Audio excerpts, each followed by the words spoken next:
So welcome everyone. My name is Dan Rudmann. I'm the Associate Director with Punctum Books and one of the organizers of the Open Publishing Fest.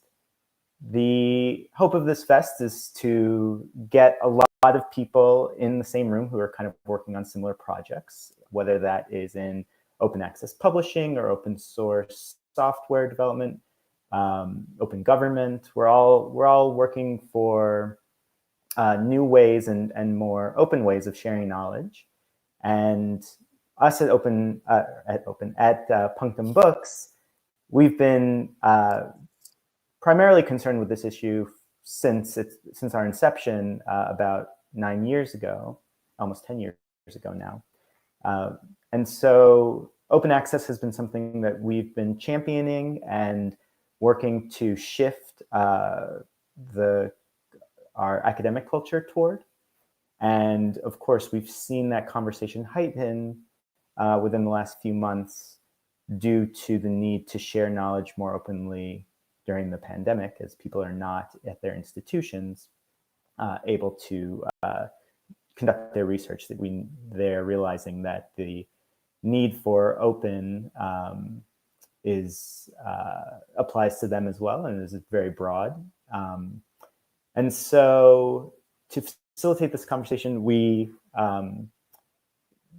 Vincent, who is one of the directors here at Punctum Books, he wrote a really wonderful piece kind of contextualizing this issue and showing why open access is not something that's just critical during a pandemic, that it's something that is perennial and persistent. So Vincent, let me let you sort of introduce your piece. Oh, yes. Okay. So hi, everyone. I have to be very honest. My brain is in another place, currently in Albania, which is where I've lived for a long time and where my partner is from. A lot of social upheaval is happening, and I've been very much involved with it on a distance and being very frustrated. So I have to switch my brain now to pandemics and open access, but I'll do my best. The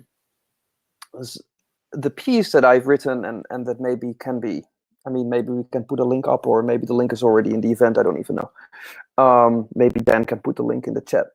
The piece was written based on a number of publishing houses and repositories and platforms starting to open up parts or larger parts of their collections under the pretext that now that everybody is studying home, or now that we really need a vaccine for COVID-19, it is really important to put this research, make this research open.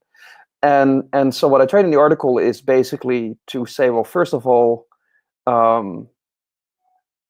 if you are so keen on eradicating disease in this world, and apparently open access and open science is a good tool, or it's a good means to do so, then why this specific pandemic? Why until June? Why until July? Why only your science catalog and other humanities, who have had said many, many very relevant things about pandemics in the past, and viruses and diseases, and the entire rhetoric around disease and viruses? Why is it only when a virus hits the Western world that we suddenly open our archives freely to all the researchers? And why is it that we didn't do the same thing with Ebola? Why isn't that we did to do the same thing with SARS? Where were you when there was MERS? Where are you with malaria? Where were you with AIDS? So like, it seems to me a rather opportunistic move that is moreover completely contradictory in terms of like the way it self-advertised.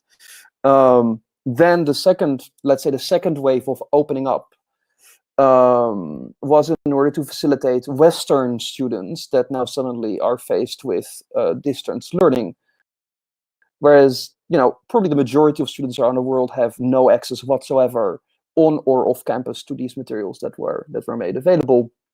And so I was frankly speaking rather furious that the discussion around opening up publicly funded academic work to the public, as should be, was framed as some type of good Samaritan type of, oh my God, we care so much. Oh, this is so terrible. So I'm really allergic to this type of posturing. So that is the reason that I wrote the article. It is my belief, and I think this belief is shared also by other members that are in this panel, that whatever is publicly funded should be publicly available. And that's the bottom line. There's absolutely no excuse whatsoever to keep any of that material behind paywalls. And there is no such thing as a lesser or a worse disease. Every single disease in this world that affects human beings, that affects animals, that affects any living creature in this world that we can think of, that we can help, that we can improve, that material should obviously be available to everyone. That seems to be a logical and morally sound and ethically sound position. So, and I think that this has been mentioned maybe also by others. I'm obviously not the first one to mention any of this, by the way. That it seems to me that the initial drive behind open access was this idea of democratization of knowledge, which in the end is founded on an idea of social justice.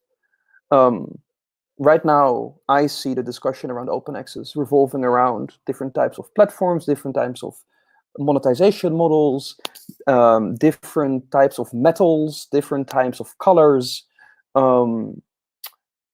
I see today a press release in which Elsevier is hailed as the champion of open science, which seems to be the most ridiculous in my country, in the Netherlands, which seems to me a total oxymoronic a delusion. I don't know exactly what this Dutch Science Foundation is thinking. And I think that it is very important to recuperate this notion of social justice that is at the core of open access, and not only of open access, but of open source, of open science, of open infrastructure. And what I wrote was simply an attempt to somehow get back to that core, based on what was happening in the scholarly communications landscape at that time, which now already seems very far away. And I think also Lucy, but I'm sure Lucy may want to say something about this herself, very correctly pointed out that at the same time there seems to be a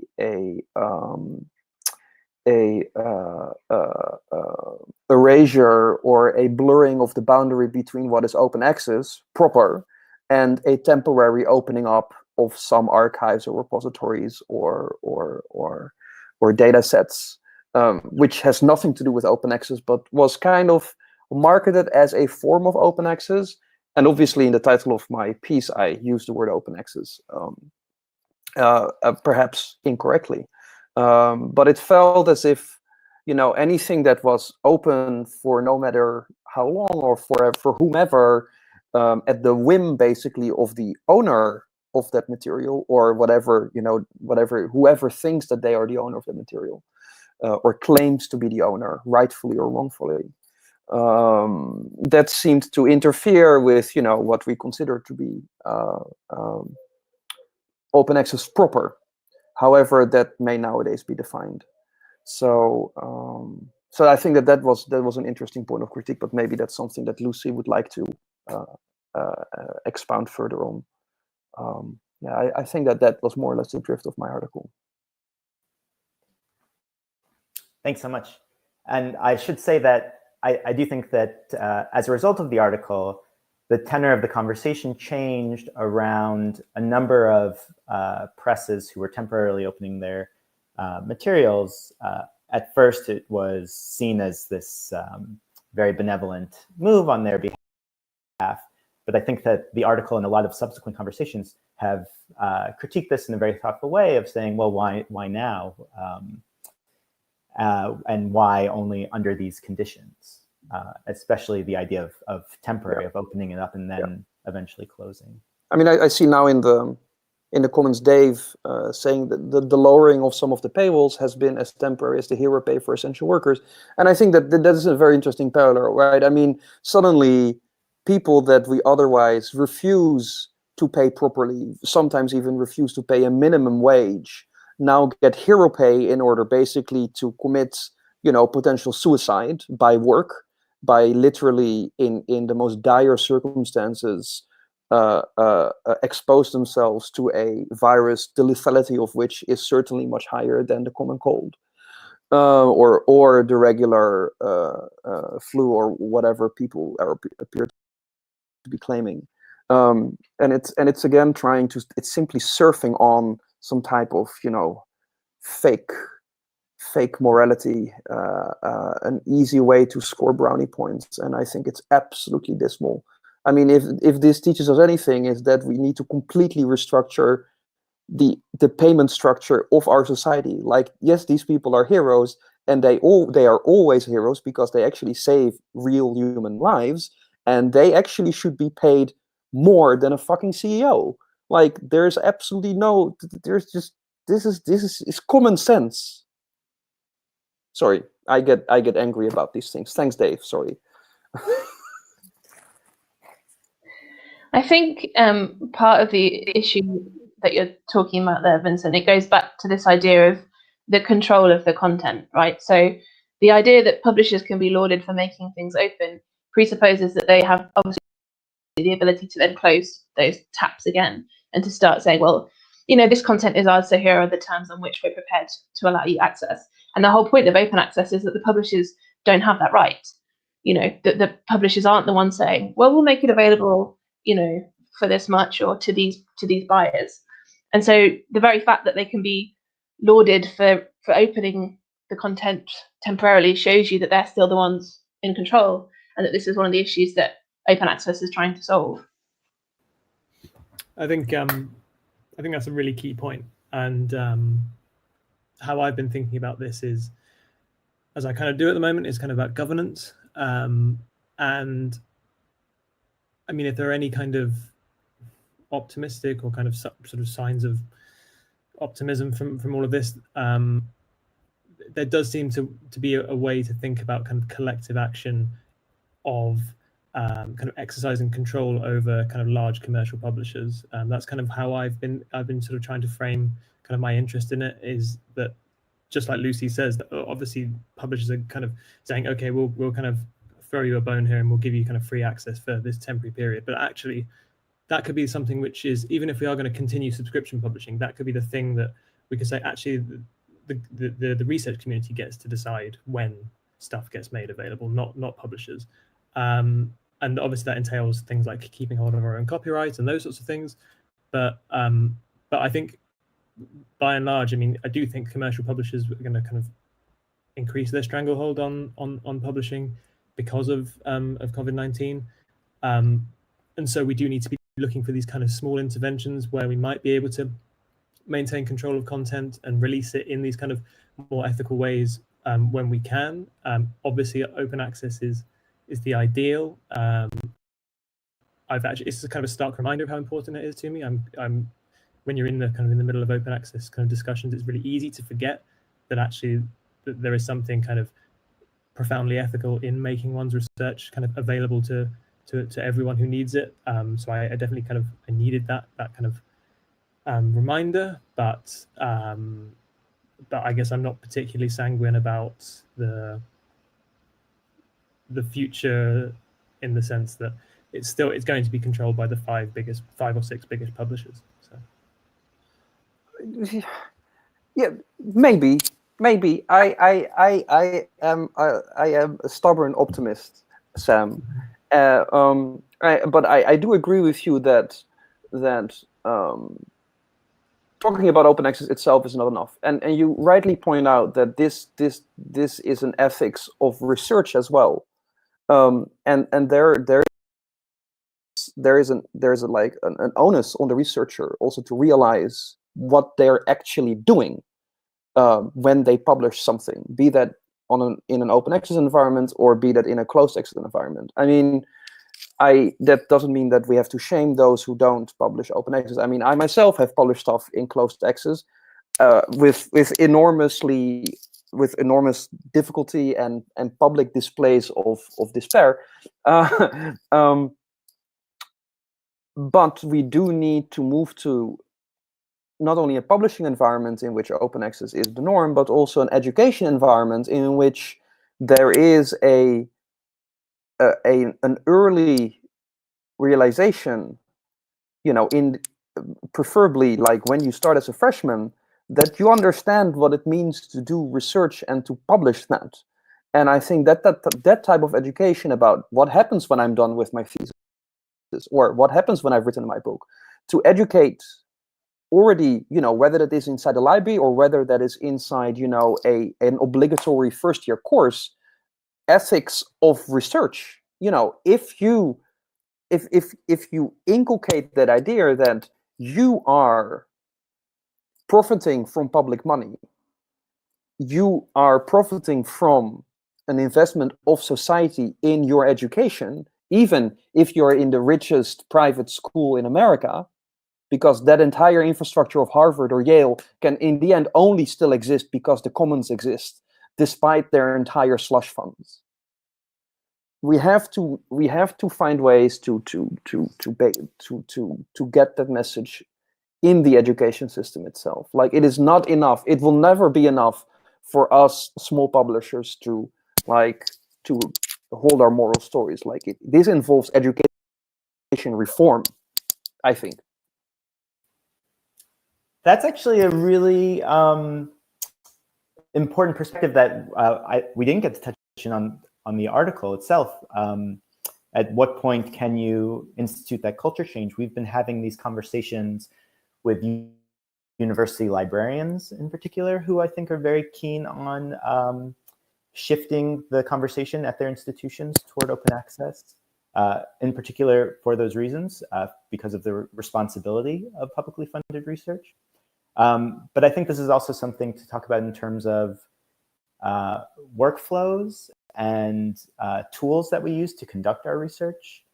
We see here at the Fest and all around right now, we have a lot of open source tools, and thinking of things like PubPub and Editoria that are changing the way in which we conduct that work, so that openness is at the forefront of our minds when we're doing our work. So I think, Vincent, you're right. That, along with an effort in education, that's what we should be teaching students, is that the medium is the message as well. It's not just the content, but how you are presenting your work that convey a sense of the implications of your work, the gravity of your work. So yes, thanks for bringing that point up. I think that's really interesting. Do we have any other maybe questions? I know we have, actually, speaking of tools, we do have a few people from PubPub, I think I see in the audience. PubPub, I think, is a really interesting way of thinking about open first as we create our research, and also thinking about, maybe Sam, this is something that you might speak to as well in the article that you've written recently about open access as a way of thinking about alternatives to capitalism. Yeah, I mean, that's where the exciting stuff about open access is for me. I mean, I think what we've been talking about is the idea that open access should be taught to people and it should be seen as is a fantastic idea. But I think in many ways, that argument has been sort of won in certain areas, particularly kind of policymakers who understand that kind of mandating open access is kind of the sort of end goal of the whole system, and then that sort of props up the rest of the publishers. So even today you have the Netherlands deal about open access, which is based on kind of we'll make stuff open access, published by Dutch researchers, in order to kind of collect data on researcher interactions. And so that argument there has been won, in the sense that Elsevier are saying, like, we are absolutely keen to give you open access. That's great. Just give us your data and a bit of money, and we'll continue to kind of control the system, and then we'll be fine. So kind of, and so kind of how open access relates to sort of anti-capitalist struggles there is sort of, you think, well, yeah, open access has won the argument, but it couldn't be less kind of it could be more neoliberal or whatever. And so I guess that's kind of what we try to do with the Radical Open Access Collective, is to bring people together who are interested in exploring publishing from the perspective of sort of a kind of a vague horizon of kind of a vague commons-based horizon, or a sort of maybe post-capitalist, some people like to use or that term, or anti-capitalist, and that seems to me, again, it's a sort of a site of struggle where we need to be supporting these scholar-led presses. Many of them are quite resilient because they are sort of often working academics, but of course you don't want them to just give them all the labor to do in publishing and then be done with it. That's obviously not kind of the way to think about it. And so I just find there's a really interesting kind of, there are these sort of two kind of splits, I suppose, in open access, which is kind of open access is moving at this kind of this huge kind of a rate of knots. It's being picked up by all these kind of big publishers who, again, they are controlling it still, sort of Springer Nature or Elsevier or Wiley. They are the ones who are sort of creating their own kind of version of open access that's just going to replicate the original kind of system. And then we have all of us lot who are doing the kind of fun and interesting and cool stuff that's completely unsupported. But that's where we need to kind of build in these sort of this sort of resilience, or I guess what Janneke Adama would kind of term scaling small, which is a sort of a motto of the Coping project that we're part of, a guiding principle where we kind of try to maintain our individual identities while still kind of reaching out and supporting one another through kind of sharing resources, sharing knowledge, and just sort of trying to do things a bit differently. So I think, yeah, sort of open access as kind of anti-capitalist struggle is just a mixed bag. It shouldn't be I don't think it should be the sort of primary reason for. I think open access is kind of like the sort of most ethical thing ever, because there are sort of obviously examples of it not being ethical, but it definitely kind of gels very neatly with this kind of struggle. So yeah, that's kind of a roundabout way of addressing your comment. Well, that I'm trying to think. I was thinking that I wanted to say something about that, but I lost it. And so there are a few comments maybe that we can look at. There's a comment from Heather. Not only where you share your research, but when is important. There are many ways to interpret this comment. So, like, if you would like to explicate more, Heather, you're more than welcome. But I'm thinking about this. I'm thinking about this also from the perspective of a collaboration, right? So maybe this would be also one of the aspects. Is like, why are we only sharing our research at its endpoint? Whereas so much work can be so much easier when we collaborate with each other in an open way at a much earlier point in the research cycle. Yeah, this is Heather. Can you hear me? Yeah. Hey, Heather. Great. I'm having some trouble with the tools. Like trying to get my camera back on, but yeah, I was thinking when we were talking about, you know, infrastructure being open and open tools, that's important, but also sharing and collaborating, whether it's through preprints or collaborative authoring tools, is something that I'm interested in.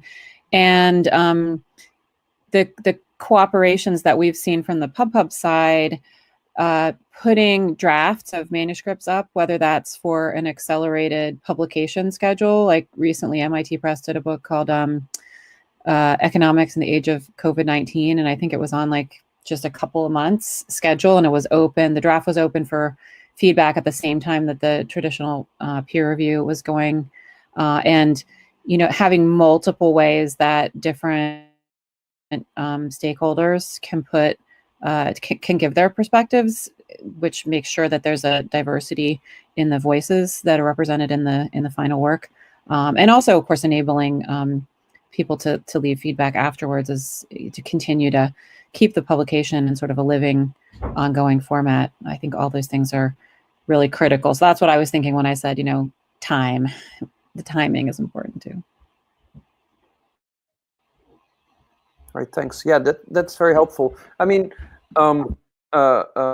it's funny that you bring up the collaborative aspect. For example, like one of the scholarly project I've been involved in over the last few years is Dotawa, which is a journal for Nubian studies, which is an open access journal, and that journal started precisely from the foundation of collaboration plus open access. And so we have done several projects as a group around that journal, collaboratively editing materials, collaboratively investigating certain archaeological sites, and we quickly found that that you would arrive at immediately completely novel perspectives, and there is truly value in these types of collaborative approaches, and also in supporting the open infrastructures that sustain these types of approaches. There's another comment from Sam DiBella. Hi, Sam. If national policymakers support open access, how can OA avoid access that's dependent on the nationality of the publishing researcher? I think that at least for the Dutch deal, it's not so much the nationality of the researcher, but the nationality of the institution. And I think the same holds, for example, for German style deals and so on. And so it's that at least in the Netherlands, all the universities represented by the university association pool money, dump it into Elsevier, and then Elsevier allows you to publish with them for free when you're a researcher at one of those institutions. So it's not necessarily bound to my passport, but to the university's passport. And this, in a very obscene way, remaps all kinds of gatekeeping on nation states. Whereas, we were all happily thinking in the late 90s that was a thing of the past. So it also, like, this nationalization of open access, I think, is a totally regressive and an absolutely abhorrent move that should be denounced repeatedly and publicly. Like, since when we use the words open access and nation state in the same sentence? That it seems just utterly disgusting to me. What can we do against it? I don't know, except for agitate. All these transformative deals in the end are predicated on a critical mass of institutions, whether that is the entire University of California system, which is huge, or all the Dutch universities, which is also huge-ish, working together to somehow negotiate with the team of 100 millionaire lawyers that are hired by Elsevier, right? So it's a numbers game. Is this in any way an avenue that should be pursued? No. This is, I think, as unethical. I mean, this is a totally unethical practice to limit this to borders, because what then we'll have the Western world with transformative deals, and research in Africa, research in Asia, research in Latin America, which have an open access culture that is much older than ours, and who are completely deleted from this discussion. I don't know, Sam. Yeah, no, I think that's completely a key point. I think often, sort of at the moment, we have the US, can't remember the name of it, but the OSTP kind of policy for open access that's going through, and you can actually see kind of on the flip side of this argument that kind of these big kind of traditional publishing organizations are using kind of national competitiveness as a reason to sort of not engage with open access, and to sort of, there's already been comments I've seen about how if we make things open access, that's going to give China a competitive advantage. It's going to steal our intellectual property, and all this kind of racist and sort of awful discourse, which is getting worse, it feels like. And so I think it's really important there for open access for advocates to sort of call that kind of stuff out as much as possible. because it definitely seems like a sort of a flavor, even if it's like dog whistling, it's still a flavor of the debate, particularly around kind of national approaches to open access. Yeah.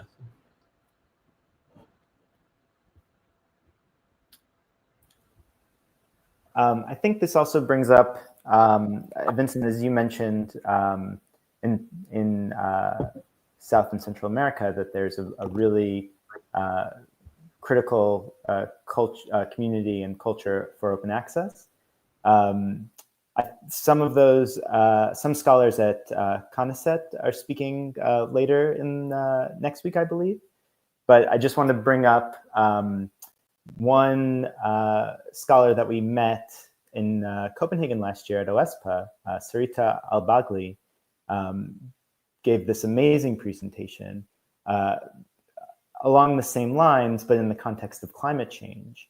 And that, I think, is something that has certainly gotten lost in all of our discussions now about the pandemic, that there is this other, probably a much larger wave of calamity coming our way with the climate crisis that's not even coming our way, that's already here. And that this is another imperative for us in moving toward open access, but also moving toward an open access that is truly democratized and egalitarian. So if you have an opportunity to read that paper, I'll post it in the conversation here. But that's I think another really wonderful framing of this discussion. No, I mean, following the logic of all these, Good Samaritan publishers that opened their databases, like for this virus, they should have been open for many, many years. I mean, we will need the resource of all human thinking in every single field to deal with what is happening right now. And otherwise, they're just simply complicit in the sixth extinction. That's it. In mass murder. So, I mean, what is I mean, maybe to shift a little bit, but it's a tangential subject, which deals with another of these bugbears, which is called sustainability, right? And it's very often said, oh, like this open access is not sustainable, blah, blah, it's not sustainable.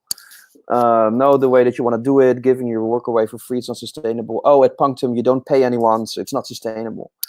And if we would actually factor in the destruction of our planet into all the costs, the cost of the destruction of our planet into all the goods that we purchase, our entire economy is unsustainable.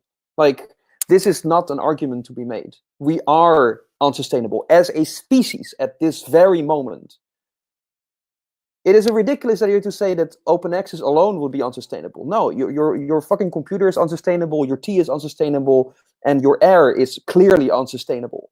So we need to move away from this banal economization, which is in the end only a partial economization of our product, of what is happening, right? Because if capitalism proclaims that the price is based on risk, demand, and supply, then the risk is not calculated in the risk of a complete extinction. And I would like to see capitalism actually do that. And I would actually like to see the market, whatever that may be, as a stand-in deity, reflect actually that is the cost of the system in which we live. So anyhow, this is maybe too much of attention, but like I think it is related because it's again so much of the discussion around open access is consciously held on false premises. And these false premises, they serve someone, and they basically serve the legacy publishers, but they also serve the institutions, the universities, like the corporate universities. They serve nation states. Oh, okay, sorry, I won't No, but this is actually something that I think that is not even just tangentially related, because we have seen, especially here in the United States, you know, even in the very first stages, when there was just a week or so of lockdown, millions of people have lost their jobs. You know, we've seen an economic unsustainability, which has always been present, but has been further revealed by the virus. So I think you're absolutely right to talk about the way that we review sustainability. The language and the criteria needs a complete overhaul. And I do agree that I think open access, if we are careful, because it's not implicit, but open access is an opportunity to change this conversation. You know, I believe, Heather, there is like a hand raising function on this video chat. So I believe Heather raised her hand that she had something she wanted to mention as well. Heather, I think you're on mute. So I'm really having trouble. My screen is sluggish. How about now? We can hear you. Can you hear me? Yes. Okay. The controls are like really slow.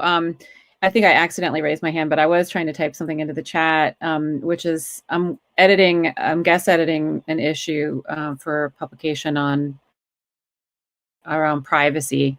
And some of the submissions that the librarians have sent talk about privacy concerns with some of this content that's temporarily open, because it's not, they don't have formal relationship for that content. There's no terms of use or, you know, privacy terms that have been agreed upon, and they're worried about a lot of things, but they're also worried about their users having temporary access to that, maybe in a privacy with privacy provisions that don't match up to their standards. Not that, you know, I think they're saying that the publisher's doing that because of it, but they worry about this sort of halfway, you know, temporary access and how that can spill over into some of the other things that they really need to focus on. Completely agreed, because they don't think through what they are doing. It's just like, oh, you know, it's a good PR move. Let's do it. I hear an echo back. Maybe that's you, Heather. Maybe that's you, Heather.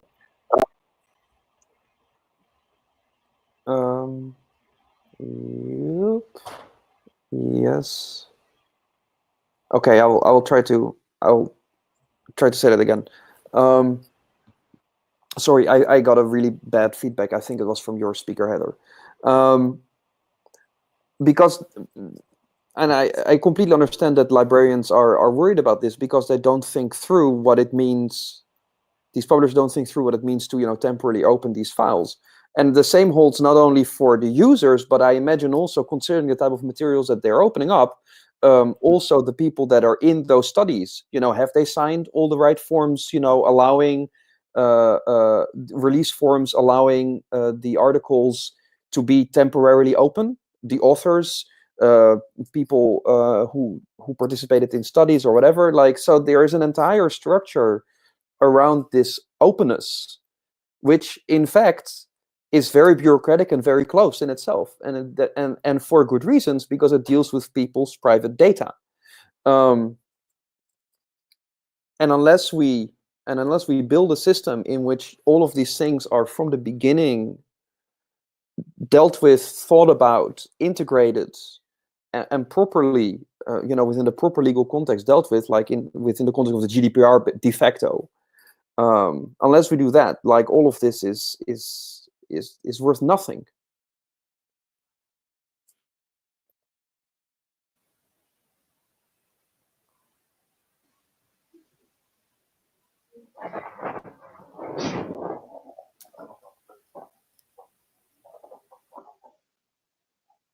I think maybe it's worth thinking as well. I mean, all these sort of big structural questions are a lot to try and kind of get your head around. But I think particularly with this idea of the sort of viral open access, or these attempts to make work freely available, now, like as we sort of saying that's potentially kind of muddying the idea of what OA is, and OA is complicated enough anyway. But I think there's a way in which the situation that we're in can bring a certain amount of clarity, or can sort of open up things which were invisible to lecturers and to researchers and to authors. So I'm thinking particularly about conversations that librarians have been having online and with lecturers about trying to open up access for people now that they are working remotely and studying from home. And that a lot of people are trying to make academics aware that actually when your book is published and it's available in an ebook, that ebook, you might be able to buy it as an individual for however much, but the library is being charged way in excess of the individual prices for these licenses. These licenses are restrictive, and a lot of people or authors seemingly aren't aware of this. And when they make their publishing choices, they aren't thinking access first. They're thinking, in many cases, they might be thinking about, how a certain press might look on their CV. They might be thinking about a certain small community that exists in terms of an audience for a series, or an audience of a particular press who'll be looking out for a book like theirs. And so I suppose one of the things that I'm thinking about is how do we get authors to be thinking access first, or at least, in the tops of 2-3 things that they're thinking about when they publish. And I think part of the reason that's not the case is because, as sort of Vincent's been saying, like a lot of these systems that have been set up, in certain respects they serve certain nations and certain publishers, but also because those paths have been worn smooth, they serve researchers purely in the sense that that's the sort of the route that's been made obvious and normal for them. And there aren't that many researchers, I think, who sort of consider access as a kind of necessary first aspect of publishing. And so I suppose what I'm thinking about is how do we take advantage of some of the conversations that are sprouting up now around these issues, these things that are becoming visible in a way that they weren't before, to raise the profile of some of the things that we all care about.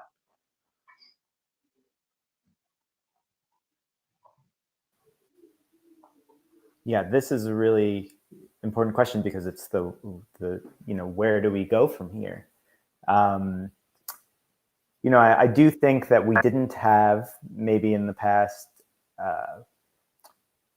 because it was so nascent and evolving, open access presses that were really part of this conversation. I think we're very fortunate, that we have people like you, Lucy, and Vincent, who are actively writing about these issues and bringing them to light. There's a lot of complicated aspects to open access and a lot of nuance, and there are some organizations that might not have values as aligned. There are some organizations that are going above and beyond, and how do we point to those, and how do we make this legible to people right now? We do have a moment in which there's increased attention, and it is important that we don't squander an opportunity to help people become more informed about this issue.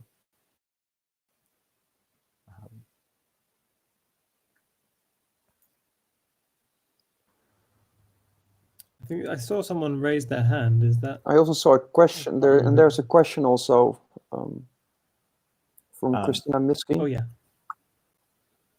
Shall I read it? Sure, please. So many researchers, particularly in the humanities, still believe that open access is primarily for science and health and doesn't apply to them, particularly because they publish more monographs.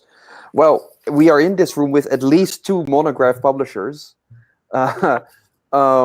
It is true that the humanities is in a way later to the game than the sciences. But I think that this is also slowly changing. At least this is what we can see from the types of manuscripts that we're getting in our press. The volume is increasing every year. And of course, this is not a statistically valid sample that I'm citing here. But at least from our daily practice, and I'm sure that Lucy has information from her press. We can see that there is a slow but certain increase in in awareness about open access in the humanities, and that mainly, and I think that is mainly predicated on whether tenure and promotion committees allow open access published monographs to count in these promotion tracks. So I suppose that again that boils down to how are researchers educated within their institutions, and how can we change tenure and promotion procedures such that they allow faculty, junior faculty, senior faculty to publish at in an open access press rather than in a closed access press. Again, this is education work, right? So this, whenever we have authors coming from a university, we ask them, okay, talk to your library about open access, talk to your dean about open access, to your department head about open access, check your tenure and promotion statutes. Do you have influence on them? I mean, it's a really step-by-step process, and certain departments are really ahead of that, and other departments are terribly old-fashioned and simply prohibit their faculty from publishing open access, or at least this is what plays in the humanities. So that's a completely different battle, dealing with all kinds of antiquated notions of prestige,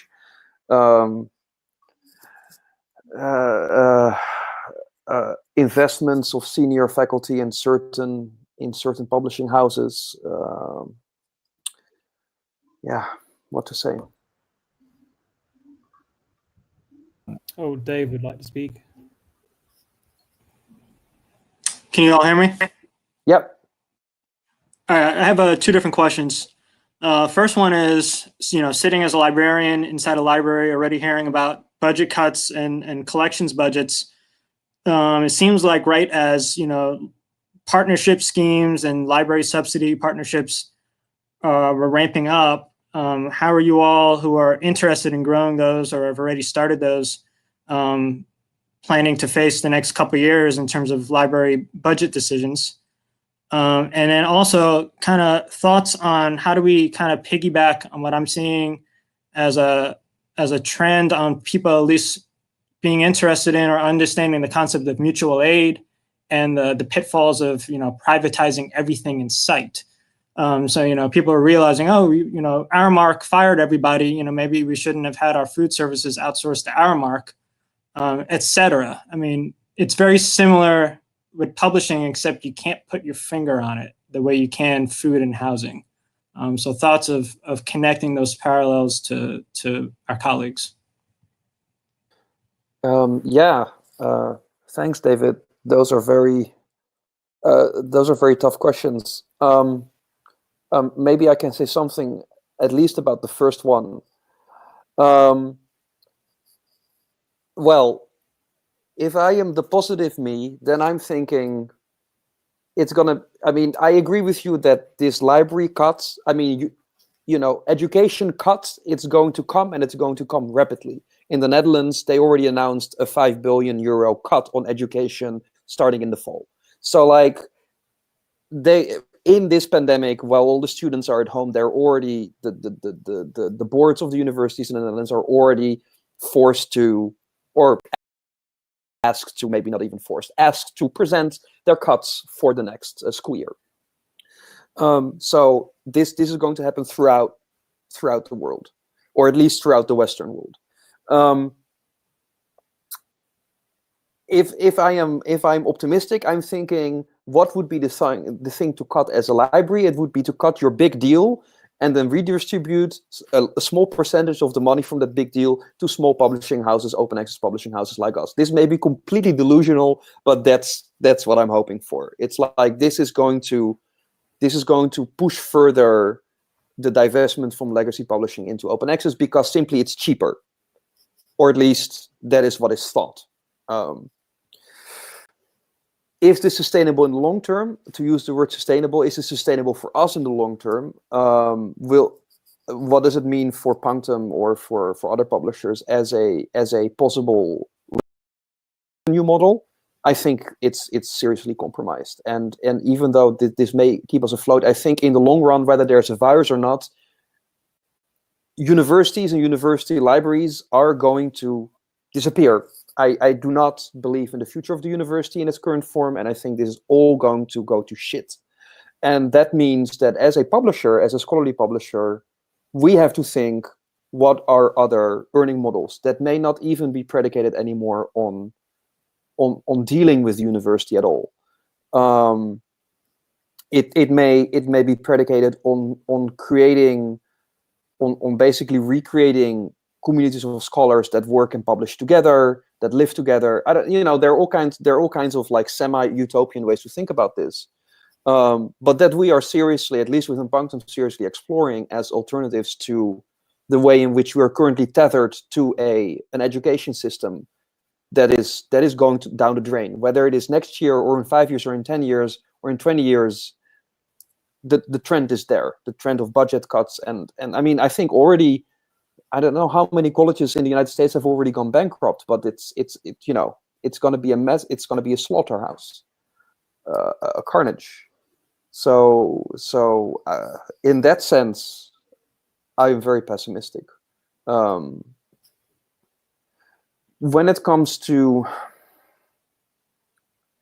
connecting the struggles in other areas, whether that be food related, whether that be healthcare related, the struggles of workers in those areas. This is something I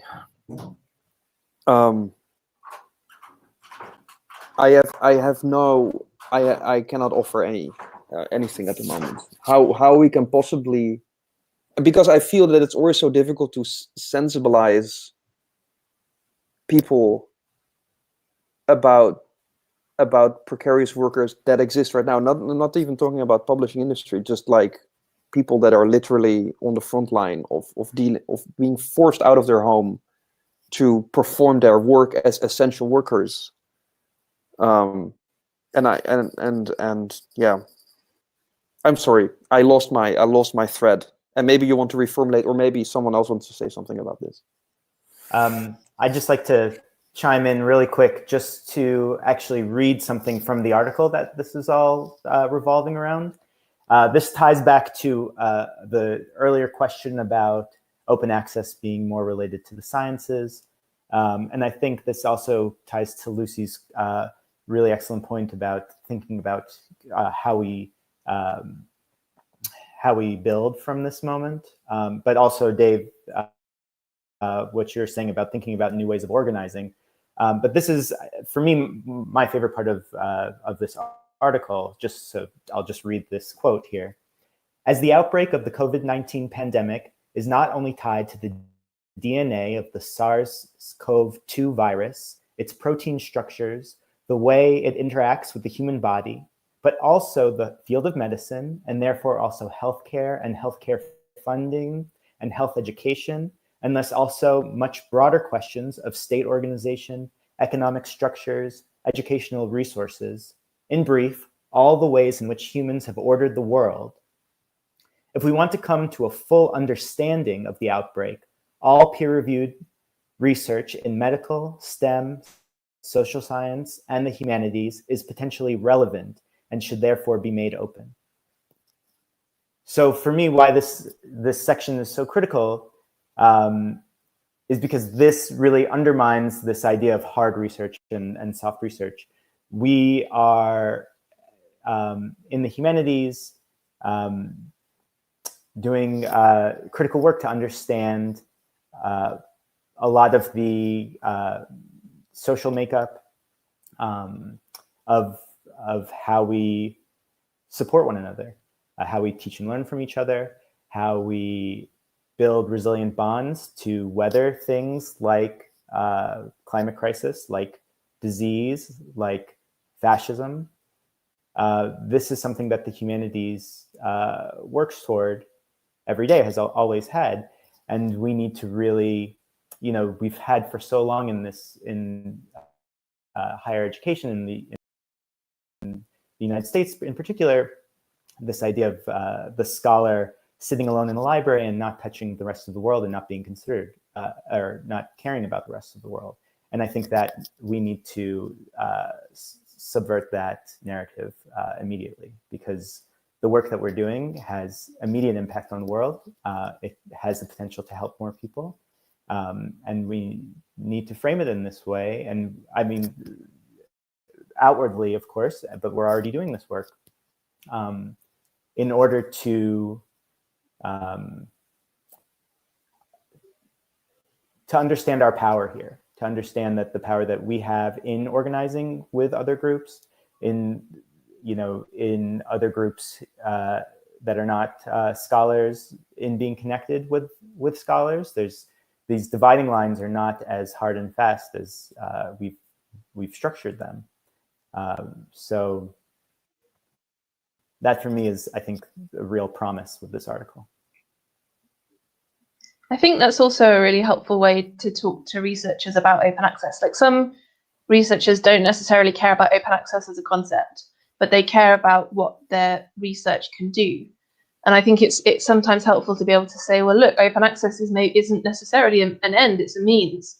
Like, look at what your work might be able to do once it's freely available. You might think you're talking to a very small group of scholars here, but A, that is probably not the case if you open your work up, and B, if it is, as Vincent was saying, how much of a future is there in your discipline if you think it's so small?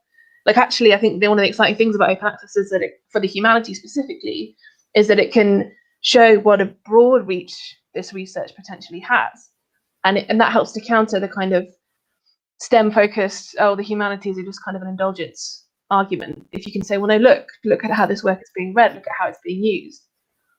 So I think that's a really important thing to have picked up from what Vincent wrote.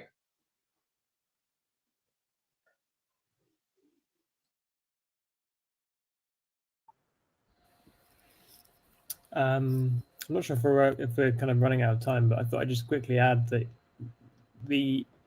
part of the kind of, it is a sort of a good selling point, like Lucy says, to sort of show people what you can do with kind of open access. But I mean, right now is also a good time to kind of highlight the benefits of kind of free culture more generally, or sort of resources as a commons that are created by a community, where the kind of the vultures are already circling around higher education, and they will try to turn it into a MOOC, and there'll be like 10 institutions left in the next 10 years or something like that. But the way to kind of counteract that is to sort of be kind of clever with how we, as academics at least, kind of share our labor.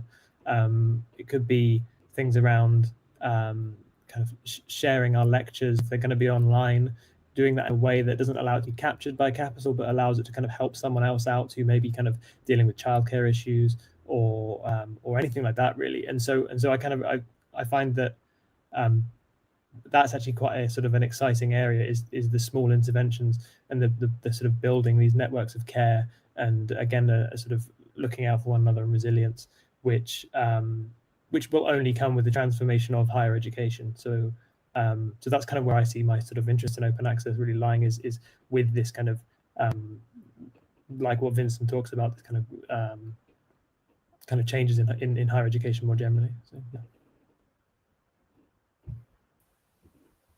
Yeah, I think this is also where governance becomes such an important issue as well.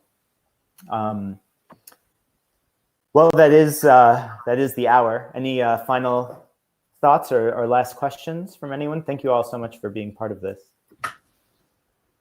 There will be a recording, so we will share that with you all as well. But once again, my name is Dan Rudmann from Punctum Books, and thank you so much to Vincent van Gerven Oy, who is the co-director of Punctum Books, and Sam Moore at Radical Open Access, and Lucy Barnes at Open Book Publishers, and all of you who have asked such thoughtful questions and been part of this conversation. We really appreciate having this talk with you, and we hope to continue it for obvious reasons, as we've discussed. But thank you all. Thanks, Dan, for organizing. Thank you, everyone, for attending. Thank you, everyone. Bye. Take care.